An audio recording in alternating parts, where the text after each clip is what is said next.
Welcome back. I'm joined now by Congressman Ted Lieu of California, who sits on the Judiciary Committee and was at that big hearing today, as well as a member of the committee that will obviously be questioning Attorney General Barr next month. Thanks for being here, sir. Thank you, Ari. We'll get to Barr, but let's start with, given that you're on the committee, for folks who didn't watch all of it, we've shown some of the substantive excerpts. What do you think was important that Congress learned that was put on the record today? Thank you, Ari, for your question. Let me first say that as a former prosecutor, it's always been clear to me that the only reason we can deprive someone of their freedom and lock them up in prison is based on the consent of the people. And that consent is based on our shared understanding that no one is above the law and that prosecutions are fair and based on the evidence. One of the greatest dangers to democracy is that people start believing that prosecutions are based on politics or based on who the defendant happens to know. And unfortunately, Bill Barr has perverted the Department of Justice, where friends of Donald Trump get special favors no one else could. And what the evidence today showed at the hearing is that Roger Stone got special favors, according to prosecutor Aaron Leslinsky, that no American ever could. He got a reduced sentencing recommendation because Donald Trump went nuts on Twitter after the first sentencing recommendation was made public by the Department of Justice.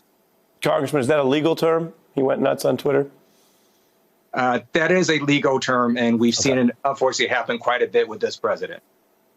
Let me play, because you bring up Stone and what he was in trouble for. There were things he was convicted of, so a jury of his peers found them to be criminal. And there were other things that directly contradict claims that he and the White House and at the time the Trump campaign had made about what Mueller was investigating, which is how much foreign coordination was there. And even if it didn't rise to the level of a crime, Congress obviously has an interest in protecting against the foreign interference in our free democracy. Take a look at this exchange from today.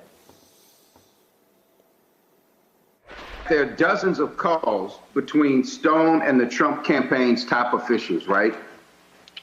That's correct. Witnesses also testified that they were present when Stone spoke to then candidate Trump, right? Mr. Gates testified to that at trial. Mr. Cohen testified to that for Congress, and Mr. Manafort told that to the special counsel's office. I always try to be clear and fair, and so I'm emphasizing that Bob Mueller did not charge crimes related to that foreign interaction, in fairness. Stone is a convict for other reasons. But from a policy and democracy view, did you think that exchange and that part of this inquiry is important to your committee? And if so, why? Absolutely. I'm glad you brought up that exchange. This is why we even had this hearing. It's because in 2016, the Russians engaged in a sweeping and systematic attack on our elections. Roger Stone coordinated with WikiLeaks, who took the stolen emails that the Russian hackers had from the Hillary Clinton campaign. And then he coordinated with members of the Trump campaign and spoke to Donald Trump himself. And then the Trump campaign used these stolen emails. They based their campaign messaging on it. And Roger Stone was then convicted of multiple crimes. And Bill Barr steps in and lowers the sentence.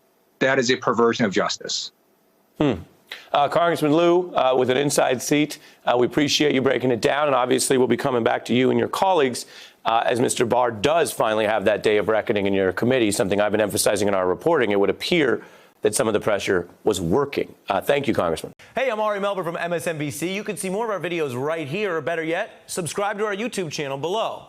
You could have been anywhere in the world, but you're here with us, and we appreciate that.